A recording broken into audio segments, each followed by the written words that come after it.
जब जर्जीस साहब एक हफ्ते के बाद उसके पास जाते हैं, उसने जब टोपियां बनाई तो उसने कहा यार टोपी ही तो बनाना है, नमाज ही तो पढ़ना है टोपी लगा कर, तो इसमें बड़ी मेहनत लग रही है।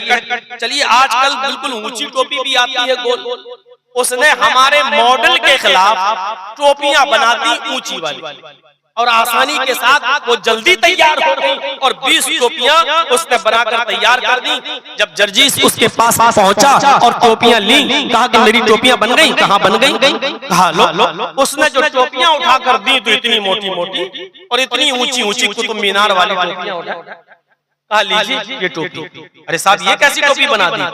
उसने कहा मौलाना साहब आपको टोपी लगाना ही तो है सर पे, आप इससे क्या मतलब टोपी कैसी बनाई है? अरे टोपी है, इज्जत की चीज है, सर पे लगाइए, नमाज पढ़िए, घूमिए, टोपी है, इसको आदमी टोपी ही तो कहेगा, कोई गलत चीज थोड़ी है। जर्जीस साहब क्या कहेंगे? पागल हो क्या? ये 20,000 रुपए हमसे फ्री में लोगे क्या? अपनी आसानी देखी और बना दी तुमने टोपी। मुझे ये टोपी नहीं चाहिए, मुझे वैसी टोपी चाहिए जैसे मैंने आइडियल, जैसे मैंने मॉडल, जैसे मैंने नमूना आपको दिया था, ऐसी टोपियां बनाओगे तो मैं दूंगा 20,000 रुपए। ये टोपियां भी मैं नहीं लूंगा। वो चीख रहा है अरे साहब टोपी तो है, मैं कह रहा हूं हाँ टोपी है। उसने कहा ले जाओ, मैंने कहा नहीं लूंगा। क्यों नहीं लोगे? इसलिए नहीं लूंगा क्योंकि तुमने मेरे मॉडल के मुताबिक टोपी नहीं बनाई, हम उसकी बनी हुई टोपियां नहीं लेंगे, 20,000 रुपए हम उसको नहीं देंगे। क्यों? क्योंकि उसने मेरे मॉडल के मुताबिक टोपियां नहीं बनाई। आपको किसी कंपनी का पेन पसंद आ गया और आप गए उस कंपनी के मालिक के पास, मुझे ऐसा कलम ऐसा पेन चाहिए, आप 100 पेन बनाइए, कितना पैसा लेंगे? उसने कहा एक पेन का 100 रुपया, 100 पेन का 10,000 रुपया। आपने कहा हम देंगे। उसने 100 पेन एक हफ्ते बाद ले जाइए। 100 पेन जब आप लेने गए एक हफ्ते के बाद, उसने कहा लिखना ही तो है इसको, पेन का काम तो लिखने का है।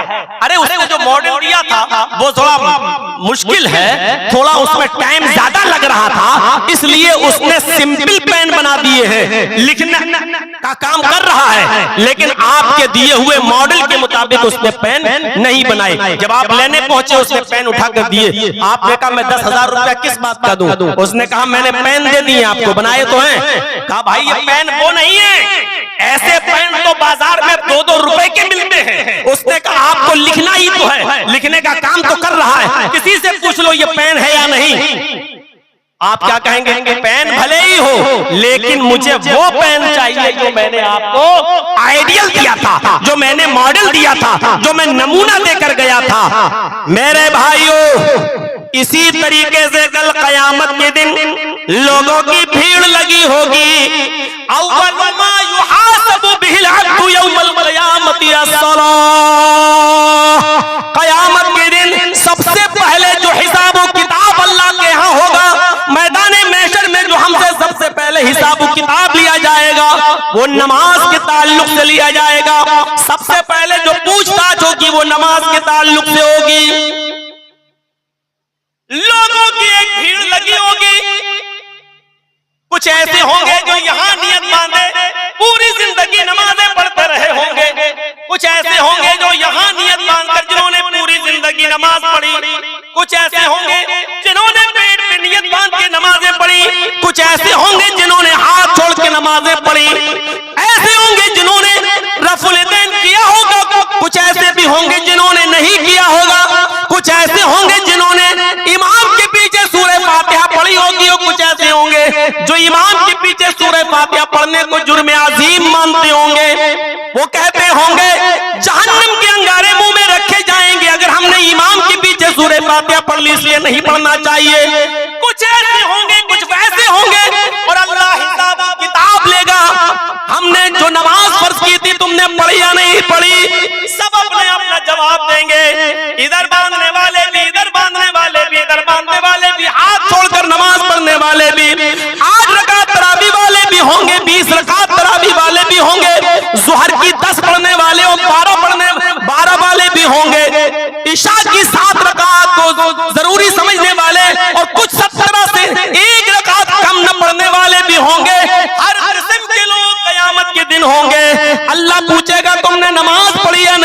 जो हमने फर्ज की थी, सब अपना अपना हिसाब किताब देंगे। वो कहेंगे नमाज तो है, आवाज आएगी यहाँ ये मत बताओ कि तुम कैसे पढ़ते थे। लोगों, हमने नमाज सिखाने के लिए, हमने नमाज का तरीका बताने के लिए, हमने जनाब मोहम्मद रसूलुल्लाह को अपना आखिरी नबी बनाकर भेजा था, और हमने तुमसे ये कहा था लक़द कान लकुम फी रसूलिल्लाहि उस्वतुन हसना, तुम्हारे लिए नबी अकरम की पूरी जिंदगी आइडियल है, पूरी जिंदगी नमूना है। और खुद तुम्हारे नबी ने ये कहा था सल्लू कमा रायतुमूनी उसल्ली। मुझे ये मत बताओ कि ऊपर नियत बांधी या नीचे नियत बांधी। हमारे पास नमाज वो लाओ जो जनाबी मोहम्मद रसूलुल्लाह के तरीके के मुताबिक हो। हमारे पास नमाज वो हम पास करेंगे और उस नमाज को कबूल करेंगे जो हमारे नबी जनाबी मोहम्मद रसूलुल्लाह के आइडियल और मॉडल के मुताबिक होगी। ये हमारी और आपकी तरफ से ये शोबाबाजियां हैं, इधर बांधो तब भी हो जाती है, इधर बांधो तब भी हो जाती है, इधर बांधो तब भी हो जाती है। ये हमारी कयास आराइयां हैं कि चार इमाम चारों तरफ, किसी ने ऊपर बांधी, किसी ने नीचे बांधी। अल्लाह ने न चार इमाम भेजे, न हजारों बुजुर्ग भेजे, अल्लाह ने सबसे बड़ा बुजुर्ग जनाबे मोहम्मद रसूलुल्लाह को बनाकर भेजा है। और इबादत भी वही कबूल होगी जो जनाबे मोहम्मद रसूलुल्लाह ने बताई है, और जो तरीका नबी ने बताया है वही तरीका माना जाएगा। और जो नमाज नबी के तरीके पर पढ़ी गई होगी वही नमाज अल्लाह रब्बुल आलमीन कबूल करेगा। जैसे 2 रुपए का पेन भी पेन है और 1000 रुपए का पेन भी पेन है, लेकिन आप उस पेन को कबूल नहीं करते जो आपके मॉडल के मुताबिक नहीं बनाया गया। अल्लाह भी उस नमाज को कबूल नहीं करेगा। मोहम्मद रसूलुल्लाह के मॉडल के खिलाफ है या नबी के तरीके के खिलाफ। हर चीज में इबादत, और इबादत में तरीका नबी अकरम का।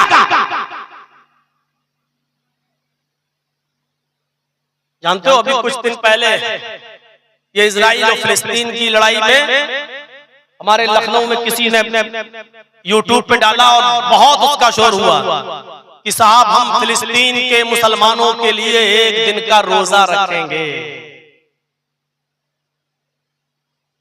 और उत्तर प्रदेश के अंदर लोग बह गए जज्बात में, और वो समझने लगे कि हम हिंदुस्तान में बैठकर रोजे की हालत में फिलिस्तीन के मुसलमानों के लिए दुआ करें तो अल्लाह ज्यादा कबूल करेगा। आपकी नीयत बहुत अच्छी है, आपकी नीयत पर मुझे शक व शुबा नहीं है, लेकिन आपने दुआ के लिए जो तरीका इख्तियार किया है वो तरीका जनाब मोहम्मद रसूलुल्लाह का नहीं था। आपने कभी किसी कौम के लिए दुआ अगर करना चाहिए तो उसके लिए आपने कोई रोजा नहीं रखा, और रोजा रखकर आपने किसी कौम के लिए दुआ नहीं कराई है। इसलिए मेरे भाइयों, दुआ करने का हक है आपका, आप दुआ कीजिए, लेकिन उस दुआ के लिए सबको आप हुक्म दें कि आप जुमे के दिन रोजा रखें। जबकि अल्लाह के नबी ने नफली रोजा जुमे के दिन, खास कर जुमे के दिन को मुतय्यन करके रखने को मना फरमाया है कि आप कोई भी नफली रोजा जुमे के दिन मुतय्यन करके आप नहीं रख सकते कि मैं जुमे के दिन का रोजा रखूंगा। तो मेरे प्यारे साथियों, और यहाँ कुछ नीम मुल्ला ये ऐलान करते हैं अपने फेसबुक पर और पूरे उत्तर प्रदेश में फैलाते हैं कि फला तारीख में जुमे के दिन रोजे की हालत में अपनी मस्जिदों में जमा होइए और फिलिस्तीन के मुसलमानों के लिए दुआ कीजिए। मेरे भाइयों, दुआ का कहना तो जायज है, कह सकते हैं आप, लेकिन दुआ के लिए जो तरीका आप इस्तेमाल कर रहे हैं कि सबको रोजा रखवाया जाए, ये तरीका नबी अकरम के उसूल, ज़ाब्ते, आइडियल और मॉडल के खिलाफ है। इसीलिए हर इबादत में नबी अकरम का तरीका देखा जाएगा कि नबी अकरम का तरीका। हर वो काम अच्छा नहीं है जिसको हम अच्छा समझते हैं। काम वही अच्छा माना जाएगा जिसका सबूत जनाबे मोहम्मद रसूलुल्लाह सल्लल्लाहु अलैहि वसल्लम की शरीयत से मिलेगा। हमारे अच्छा समझने से कोई चीज अच्छी नहीं हो जाएगी। हमारे अच्छा समझने से कोई चीज अच्छी नहीं हो जाएगी। अच्छी वही मानी जाएगी जो जनाबे मोहम्मद रसूलुल्लाह सल्लल्लाहु अलैहि वसल्लम ने जिसको अच्छा कहा है, जिसको करने का हुक्म दिया है। अब हम गौर करें, जिस तरीके से हम और आप यहाँ बैठकर जलसा सुन रहे हैं, क्या सहाबा किराम अल्लाह के नबी की बात और नसीहत नहीं सुना करते थे? सुनते थे। तो क्या वो यही तरीका था? हदीस की किताबों में आता है, जब नबी अकरम वाज करना, नसीहत करना शुरू कर दिया करते थे, तो सहाबाए किराम अपने सरों पर बैठी हुई मक्खी भी नहीं उड़ाया करते थे कि ये डिस्टर्ब हो जाएगा, मामला बिगड़ जाएगा। अगर हमने कोई चीज रह गई नहीं सुन पाए तो यहाँ तो जुमे के खुतबे होते हैं मस्जिदों में, और जिन मस्जिदों में पंखे नहीं लगे होते हैं, हमने खुद अपनी आंखों से देखा है। और उस जमाने से मैंने तकरीरें करना शुरू की है, 25 सालें तो हो ही गई हैं। ऐसी ऐसी मस्जिदें देखी जहां पंखे तक नहीं थे, तो जुमे का खुतबा दे रहा हूं और लोग हाथ का पंखा उठाकर अपने ऊपर झल रहे हैं, हाथ का पंखा उठाकर अपने ऊपर झल रहे हैं। ऐसी कौम से क्या तवक्को रखी जा सकती है? अभी शेर सुन रहे थे आप, अभी अशार सुन रहे थे आप, इतने दूर से बुलाया था आपने, फिलिस्तीन के ऊपर भी आपने नज़म सुनी है। क्या ऐसी कौम से ये उम्मीद लगाई जा सकती है कि ये फिलिस्तीन के मुसलमानों के लिए, वहां की आवाम के लिए, नौनिहालों के लिए, वहां के बच्चों के लिए और वहां की औरतों के लिए अपनी जान की कुर्बानी और अपनी जान का नजराना पेश कर सकती है? जो कौम 2 घंटा इत्मीनान के साथ बैठकर, सुकून के साथ बैठकर एक दीनी जलसा नहीं सुन सकती हो, बीच में उसको कई बार उठना पड़ता हो, ऐसी कौम से क्या आप ये तवक्को लगा सकते हैं कि ये कौम फिलिस्तीन के लोगों की मदद करेगी? अच्छी आवाज में तकरीर सुन लेना और अच्छी आवाज में मुशायरा सुन लेना ये एक अलग चीज होती है, लेकिन हमदर्दी के तौर पर मेरे भाइयों किसी को याद करना और हमदर्दी के तौर पर उसकी मदद करना ये अलग चीज होती है, तो हमारे और आपके अंदर नहीं है। कितना शोर और हंगामा, और वो भी जलसों में, और हमारी तकरीर में जब ये हाल हो तो बेचारे और दूसरे मौलवियों ने कैसे भुगता होगा? तसव्वुर करें। भैया बैठ जाओ या उठ के चले जाओ। मुझे मालूम है कि कुत्ते की दुम टेढ़ी रहती है, वो सीधी नहीं हो सकती है, चाहे 100 साल नल के पाइप में रखो। वो हम कितना भी चीखेंगे, वो आप वही करोगे जो करते आ रहे हो। 25 साल से नहीं सुधरी कौम को आप क्या सुधरेगी? ठीक है, जाना हो तो जाओ, शुगर के मरीज हो, पेशाब ज्यादा लग रहा हो तो जाइए। तो मेरे भाइयों सुनिए, लक़द कान लकुम फी रसूलिल्लाहि उस्वतुन हसना, हर चीज में नबी का उस्वा देखा जाएगा। आप दुआ के लिए कह रहे हैं ठीक, लेकिन दुआ के लिए अल्लाह के नबी ने कभी रोजे का हुक्म नहीं दिया कि रोजा रखकर दुआ करो। वो अलग बात है कि बहुत सी जंगें रमजान के महीने में हुई, सहाबाए किराम ने इसलिए रोजा रखा क्योंकि रमजान का महीना था, रोजा फर्ज था, वो फर्ज रोजा भी रखते थे और जिहाद भी करते थे, वो एक अलग मसला है। लेकिन जब रमजान का महीना ना हो तो ऐसी सूरत में आप किसी कौम के लिए दुआ करना चाहें तो उसके लिए स्पेशल रोजा रखना ये जायज नहीं है। इसके जवाब की दलील आपको कुरान और हदीस से देना पड़ेगी जो आपके पास नहीं है। अच्छा काम वो नहीं है जो आप बता रहे हैं, अच्छा काम वो है जो जनाब मोहम्मद रसूलुल्लाह सल्लल्लाहु अलैहि वसल्लम बताएं, उसको अच्छा माना जाएगा। नमाज का मसला हो, रोजे का मसला हो, कोई भी मसला हो, हर चीज में हमें अल्लाह और उसके रसूल को देखना पड़ेगा। हमें ये देखना पड़ेगा कि शरीयत क्या कहती है, हमें ये देखना पड़ेगा कि शरीयत क्या कहती है। मैंने तितवारी के जलसे में एक वाकया सुनाया था, देखिए लोग कितना डरते थे। सही बुखारी के अंदर एक वाकया आया है, हजरत उमर फारूक और हजरत अम्मार इब्न यासिर दोनों एक सफर में है। चाचा बैठ जाओ, चाची सो गई होंगी, किसी काम की नहीं है, बेकार है, अब जा रहे हैं, जाओ जाओ जाओ जल्दी निकलो। सामने से निकलते हैं तो बड़ा डिस्टर्ब होता है। तो हजरत अम्मार भी एक सफर में है, हजरत उमर फारूक भी एक सफर में है, और दोनों का गुजर, बुखारी की रिवायत, दोनों का गुजर एक जंगल से हो रहा है। सफर पर जंगल से गुजरे, सहरा से गुजरे, दोनों ने सोचा कि सुबह सफर करेंगे, अभी सो जाइए। उन्होंने अपनी अपनी चादरें बिछाई और दोनों सो गए। अब सुनिएगा, जो असल वाकया सुनाना चाहता हूँ उस वाकये से मैं आपको जोड़ रहा हूँ। देखिए सहाबाए किराम शरीयत के मामले में कितने मोहतात थे, कोई काम करे या न करे इस मामले में कितने मोहतात थे। आज तो झट से मुफ्ती फतवा दे देता है कि रोजा रखो और दुआ करो। ये पढ़े लिखे मुफ्ती नहीं होते, ये मुफ्त में डिग्री मिलने वाले मुफ्ती होते हैं। जिनको बैठे बिठाए डिग्री मिल गई, ये बेचारे वो मुफ्ती हैं जिनको मुफ्त में डिग्री मिली हुई है। जिनसे दलील मांगो तो कहते कोई बुरा काम, अरे अच्छा ही काम तो है, ये काम तो अच्छा ही तो है, बुरा काम थोड़ी है ये। हजरत उमर फारूक भी सफर में, हजरत अम्मार भी सफर में, दोनों सहरा से गुजर रहे हैं, सहरा पे सो जाते हैं। फजर की नमाज पढ़ने के लिए दोनों उठते हैं और दोनों के पास पानी नहीं है। फजर की नमाज पढ़ने के लिए दोनों सहाबी उठते हैं और दोनों को गुस्ल की जरूरत पड़ जाती है। समझ रहे हैं आप? इशारा काफी है, दोनों को गुस्ल की जरूरत पड़ जाती है, यानी दोनों ही जुम्बी हो जाते हैं। इंसान है, फितरत है, दोनों को एहतराम हो जाता है और दोनों को गुस्ल की जरूरत पड़ जाती है। अब देखिए, गुस्ल के लिए पानी नहीं है, गुस्ल के लिए पानी नहीं है।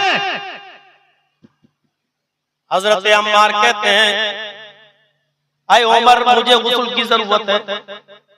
हजरत उमर कहते हैं, अम्मार मुझे भी तो गुस्ल की जरूरत पड़ गई है, पानी दोनों के पास नहीं है। हजरत अम्मार कहते हैं, चिंता ना करो, अगर पानी नहीं है तो हमारे पास नबी अकरम सल्लल्लाहु अलैहि वसल्लम की हदीस है।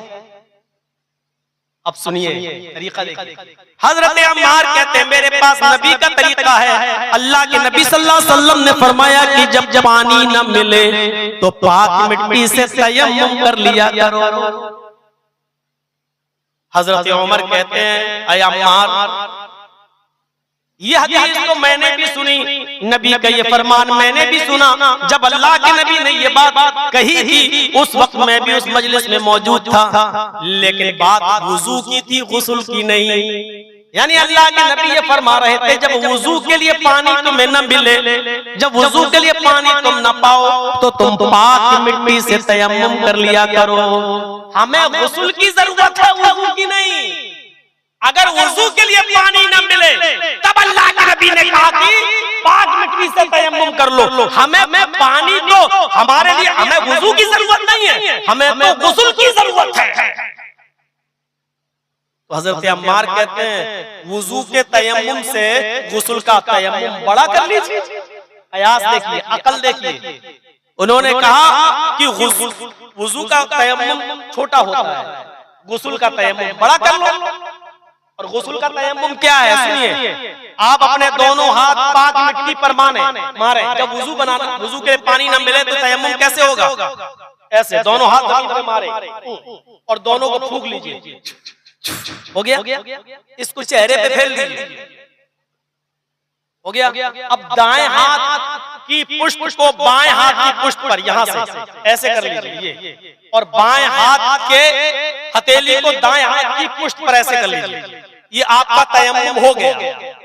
कहा कि ये तयम्मुम है वुजू का, हमें गुस्ल की जरूरत है। तो हजरत अम्मार ने कहा, ऐसा करते हैं, गुस्ल का तयम्मुम हम बड़ा कर लेते हैं। तो क्या बड़ा तयम्मुम क्या है? तो हदीस के अल्फाज है बुखारी के, तमर्रकतु कमा तमर्रकुद दाब्बा। हजरत अम्मार मिट्टी पर ऐसा लोटे जैसे चार पैर वाला जानवर चौपाया लोटता है, ऐसे मिट्टी पर, यानी पूरे जिस्म पर उन्होंने मिट्टी मल ली। हजरत उमर से कहा, ये गुस्ल का तयम्मुम हो गया, यानी पूरे जिस्म पर मैंने मिट्टी लगा ली और उन्होंने नमाज पढ़ ली। हजरत उमर ने कहा, ना बाबा ना, मैं ये नहीं करूंगा, क्योंकि अल्लाह के रसूल को मैंने कभी ये करते हुए नहीं देखा।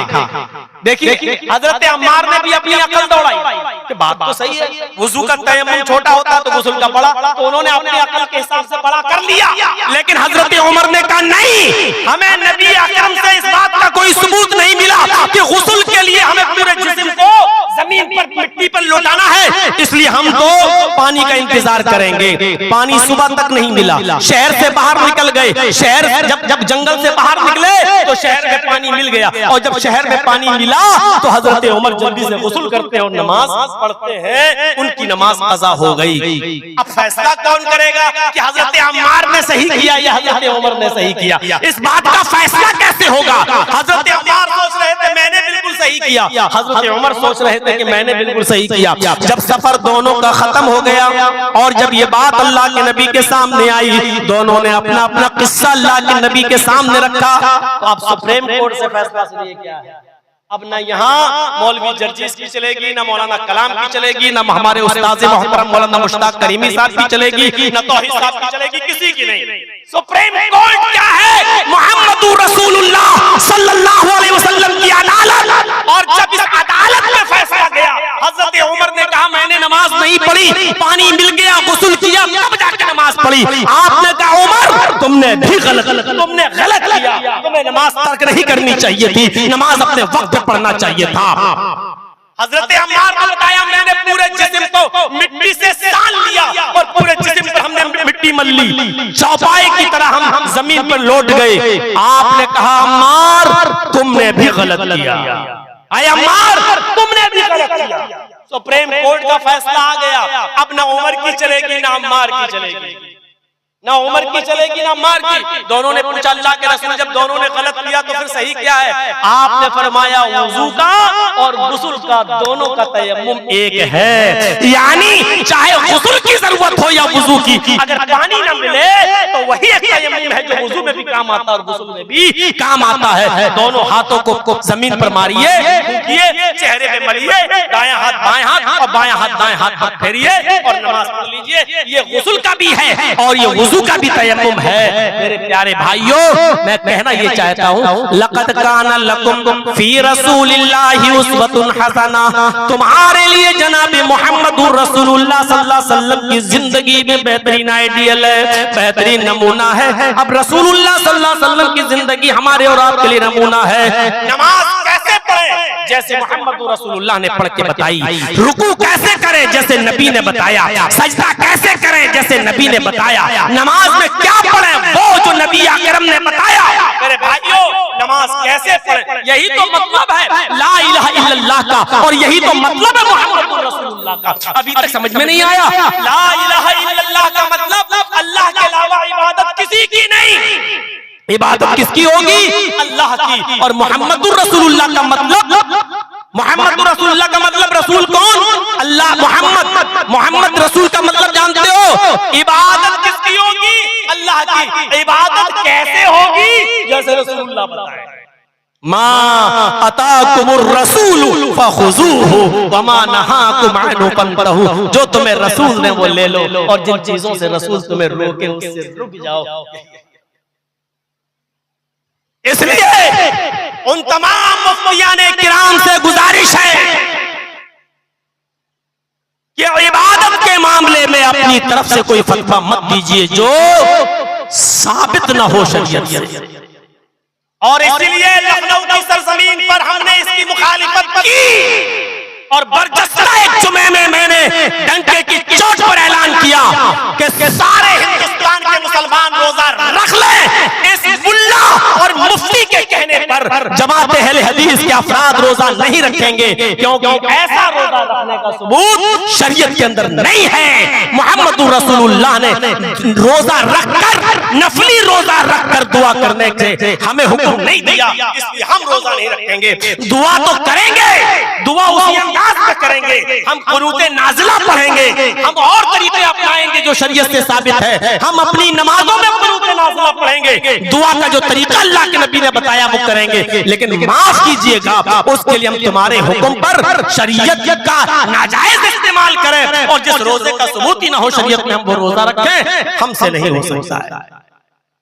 मेरे भाइयों, हम तो रमजान की 15वीं, हम तो शाबान की 15वीं तारीख का रोजा नहीं रखते इसलिए कि उस रोजे का सबूत नहीं है। जब हम शाबान की 15वीं तारीख को कब्रिस्तान नहीं जाते हैं इसलिए कि वहां जाने की सारी रिवायतें मौजू और मन गलत और ज़ईफ हैं। जब हमने उनको नहीं माना तो इस मुफ्ती के कहने पर हम कैसे रोजा रख लें और कैसे उस दिन रोजा रखकर हम दुआएं करें? दुआ करना साबित है हदीस से, लेकिन दुआ का तरीका भी हमें बताया तो जनाब मोहम्मदुर रसूलुल्लाह सल्लल्लाहु अलैहि वसल्लम ने बताया। अब हाथ भी वहां उठाए जाएंगे जहां नबी अकरम ने हाथ उठाए, और जहां नबी अकरम ने हाथ नहीं उठाया वहां हम भी हाथ नहीं उठाएंगे। अब लोग कहेंगे भाई हाथ उठाने में हर चीज क्या है? तो क्या तुम लैट्रीन में जाते हो हाथ उठाते हो?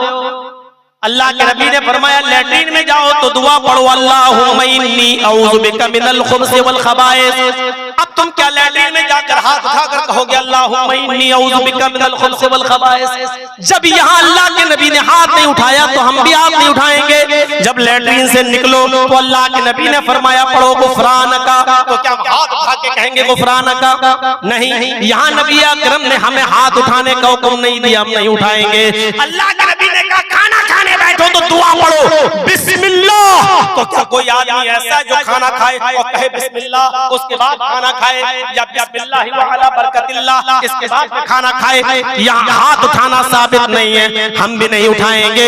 इसी तरीके से मेरे भाइयों, रमजान का चांद नजर आता है तो बहुत से लोगों को मस्जिदों में हम देखते हैं कि रमजान का चांद देखकर अपने दोनों हाथ उठाकर दुआ मांगते हैं। यहाँ पर भी हाथ उठाना साबित नहीं है। इसी तरीके से हम देखते हैं कि बहुत से लोग अजान देने के बाद मुअज्जिन वही माइक के सामने खड़ा हो जाता है और दोनों हाथ उठा के दुआ मांगने लगता है, अल्लाहुम्मा रब्बा हाज़िहि दावति ताम्मा व सलाति काइमा।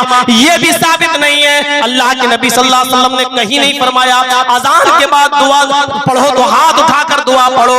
अगर यहाँ तुम कहते हैं हर्ज क्या है तो मेरा सवाल वही है कि खाना खाते वक्त बिस्मिल्लाह पढ़ते हुए हाथ उठाने में हर्ज क्या है? लैट्रिन में जाते वक्त अल्लाहुम्मा इन्नी औज़ु बिका मिनल खुब्ज़ि पढ़ने में फिर दोनों हाथ उठाने में हर्ज क्या है? अगर यहाँ हर्ज नहीं है तो वहाँ हर्ज क्यों है? मेरे भाइयों, ये क्या बात तुम्हारे मतलब की है तो हाँ हाथ उठाएंगे और तुम्हारे मतलब की नहीं है तो वहाँ हाथ नहीं उठाएंगे।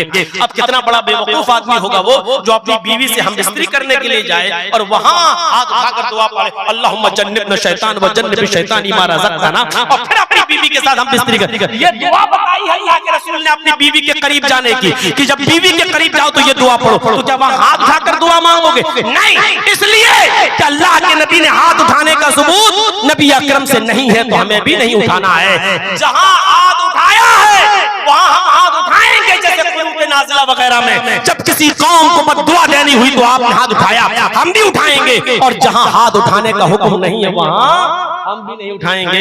आज बहुत सी मस्जिदों के इमाम बेचारे मरूब हो जाते हैं कि हम तो मस्जिद में पांचों नमाजों के बाद हाथ उठाकर दुआ मांगेंगे और अगर नहीं मांगेंगे तो ये गांव का मुखिया हमको निकाल देगा, यही बेचारा तनख्वाह देता है। और बहुत सी मस्जिदों के इमाम बेचारे मजबूरी में पांचों नमाज पढ़ाने के बाद हाथ उठाकर दुआ मांगते हैं सिर्फ इसलिए कि हमारे गाँव का मुखिया या इस मस्जिद का सेक्रेटरी खुश रहे। दुआ का मजाक उड़ा के रख दिया है हमने और आपने। लक़द काना लकुम फी रसूलिल्लाहि उस्वतुन हसना, रसूलुल्लाह की पूरी जिंदगी हमारे लिए आइडियल मॉडल, नमाज में, रोजे में, हज में, ज़कात में, हर चीज में हमें नबी अकरम के तरीके को देखना है। नबी ने पास किया है तो पास, नबी ने रिजेक्ट कर दिया तो रिजेक्ट। इसी तरीके से मेरे भाइयों, शादी और ब्याह ले लीजिए, शादी और ब्याह ये ले लीजिए आप। इसमें भी हम जरा गौर करें अपने समाज और अपने मुआशरे में क्या हो रहा है। तकरीबन 25 साल का जमाना गुजर चुका है आपके कटिहार, पूर्णिया, अररिया, बिहार के अंदर, झारखंड में आते आते मेरा, और 25 साल की इस लंबी जिंदगी में मेरे भाइयों जहेज के खिलाफ भी बहुत सी तकरीरें हमने की हैं, लेकिन आज 25 साल के बाद एक बुराई हम अपने मुआशरे से दूर नहीं कर पाए। एक बुराई अपने मुआशरे से दूर नहीं कर पाए। हमने देखा इस 25 साल में जर्जीस ने अपनी आंखों से, जहां 10 मदरसे थे आज 100 मदरसे हैं, जहां 10 मस्जिदें थी यहाँ 100 मस्जिदें बनकर तैयार हो चुकी हैं अल्हम्दुलिल्लाह। जहां 100 अहले हदीस थे आज वहां पर 150 और 200 हो चुके हैं। मैंने देखा हर चीज में इजाफा है, लेकिन बुराइयों में हमने देखा है कि कोई कमी वाकई नहीं हुई है। लॉटरी नहीं, आज कई मैच में देख लो कितने लोगों ने कितना सट्टा हारा है।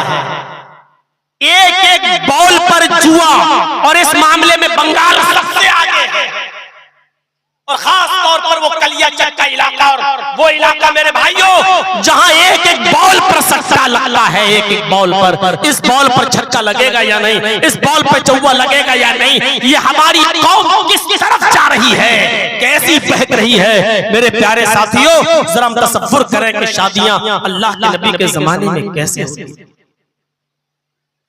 आज ये नाक का मसला बना हुआ है कि लड़की मेरी है तो मैं क्यों पैगाम लेकर जाऊं लड़की का?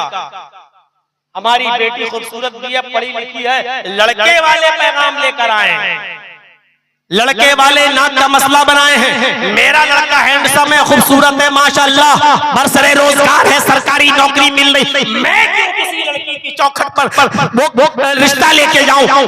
जरूरतमंद खुद आए। सवाल ये पैदा होता है कि लड़की वाला पैगाम दे या लड़के वाला पैगाम दे। इस चीज को भी हमें उसवे हसना की रोशनी में समझना चाहिए कि नबी का तरीका क्या था या सहाबा किराम ने किस पर अमल किया। आइए आपको एक वाक़े की तरफ लेके चलता हूं। हजरत उमर फारूक रज़ियल्लाहु ताला अन्हु की बेटी का नाम था हफ्सा, उनके शौहर का नाम था हजरत खुनैस इब्ने हुज़ाफा अस्सहमी रज़ियल्लाहु ताला अन्हु। जंगे बद्र में ये सख्त जख्मी हो गए। हजरत उमर फारूक के दामाद सख्त जख्मी हो गए। किसमें? जंगे बद्र के अंदर, और उस जख्मों की ताब न ला सके और फिर शहीद हो गए, इंतकाल कर गए। हजरत उमर फारूक रज़ियल्लाहु ताला अन्हु को अपनी बेटी की शादी की फिक्र दामनगीर हुई, क्योंकि जिस वक्त हजरत खुनैस का इंतकाल हुआ उस वक्त हजरत हफ्सा की उम्र सिर्फ 21 ईयर्स, सिर्फ 21 साल। अब आप देखिए हजरत उमर फारूक रज़ियल्लाहु ताला अन्हु को अपने दामाद के इंतकाल के बाद अपनी बेटी की शादी की फिक्र दामनगीर हुई, तो हजरत उमर फारूक रज़ियल्लाहु ताला अन्हु ने हजरत हफ्सा के निकाह का पैगाम किसको दिया?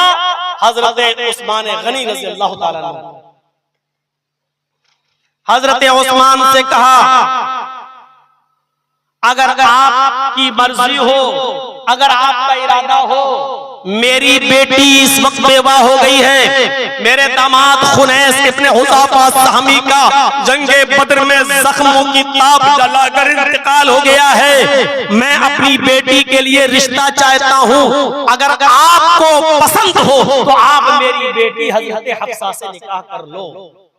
सुनिएगा, आज आपको पता चलेगा कि उस्मा क्या है, नबी का तरीका क्या है, शरीयत क्या कहती है। हजरत उस्मान गनी के सामने जब 21 साल की हजरत हफ्सा के बाप की तरफ से पैगाम मिलता है, अगर आप चाहें तो मैं अपनी बेटी का निकाह आपके साथ ये देता हूँ। हजरत उस्मान गनी रज़ियल्लाहु ताला अन्हु ने कहा, मुझे कुछ दिन का मौका दो, मुझे कुछ सोचने दो, मैं गौर करके बताऊंगा।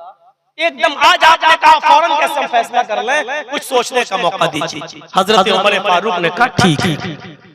हजरत उमर फारूक रज़ियल्लाहु ताला अन्हु ने कहा ठीक है, सोच लीजिए। कुछ दिनों के बाद फिर मुलाकात हुई हजरत उमर फारूक की हजरत उस्मान से, तो हजरत उमर फारूक ने फिर कहा, आए उस्मान, क्या इरादा है, आपने क्या सोचा? कुछ दिन के लिए सोचने का जो वक्त मांगा था, आपने कुछ गौर किया? तो हजरत उस्मान गनी फरमाते कि राय नहीं हो पा रही है, लिहाजा आप कहीं और देख लो, मैं आपकी बेटी हजरत हफ्सा से निकाह नहीं कर सकता, मेरी राय नहीं बन पा रही है, यानी मैं नहीं कर सकता। बहुत ही साफ लफ्जों में कि राय नहीं बन पा रही है, मैं नहीं कर सकता, कहीं और देख लो। ठीक, कोई बात नहीं, शादी का मामला जबरदस्ती का तो है नहीं। फिर हजरत उमर किसके पास गए? हजरत अबू बकर सिद्दीक। और हजरत अबू बकर सिद्दीक से अर्ज किया, क्या है अबू बकर, तुमको तो मालूम ही है कि मेरे दामाद हजरत खुनैस जंगे बद्र में जख्मी हो गए और बाद में उनका इंतकाल हो गया, मेरी बेटी हफ्सा बेवा हो गई, मेरी बेटी की उम्र 21 साल की है, शादी की फिक्र मुझे दामनगीर है, इसलिए मैं चाहता हूं कि मैं अपनी बेटी का निकाह तुमसे कर दूं। आपकी क्या राय है? मैंने उस्मान गनी को पैगाम दिया था, लेकिन वो नहीं कर सकते, उन्होंने इनकार कर दिया। आपकी क्या राय है? क्या आप मेरी बेटी से शादी कर सकते हैं? अगर आप चाहें तो मैं अपनी बेटी को आपके निकाह में देने को तैयार हूं।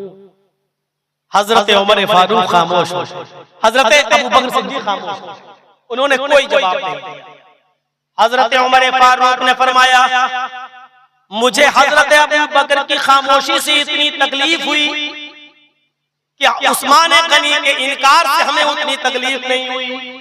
उस्मान ने तो कम से कम जवाब तो दे दिया था कि मैं नहीं कर सकता, कहीं और देख लो, लेकिन अबू बकर खामोश हो गए, उन्होंने ना हाँ किया ना किया, खामोश हो गए। कहते हैं कि अबू बकर की खामोशी से मुझे बहुत ज्यादा तकलीफ हुई। कुछ दिनों के बाद हजरत उमर फारूक रज़ी अल्लाह ताला अन्हु की बेटी हजरत हफ्सा को मोहम्मद रसूलुल्लाह सल्लल्लाहु अलैहि वसल्लम का पैगाम आ गया और अबू बकर और हजरत हफ्सा रज़ी अल्लाह ताला अन्हा का निकाह मोहम्मद रसूलुल्लाह सल्लल्लाहु अलैहि वसल्लम से हो गया। उमर फारूक की